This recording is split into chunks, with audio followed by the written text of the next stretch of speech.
Gözler görmemişəm, ona gözdür Allah, Allah.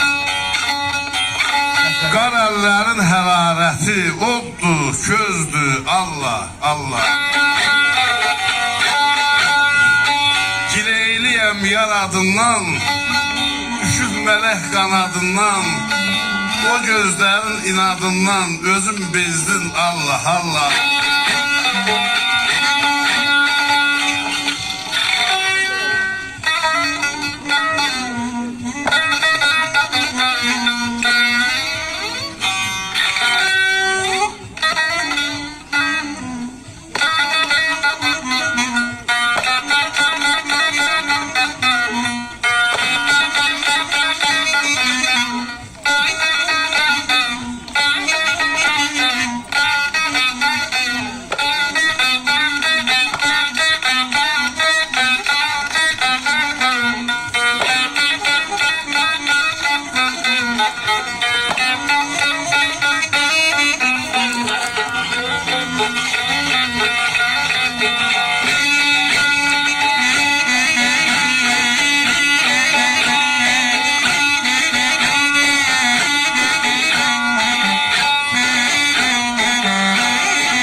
Barol kəndində dostum var. Sənətkar Hafiz cənnətin sağlığına olsun. Tamam cənnətlər sağlığına, Barolun əhlinin sağlığına. Əsbər qardaşımın sağlığına. Sağ ol.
için. Yaptırım bunu fırında bu. O sana sana ne oldu?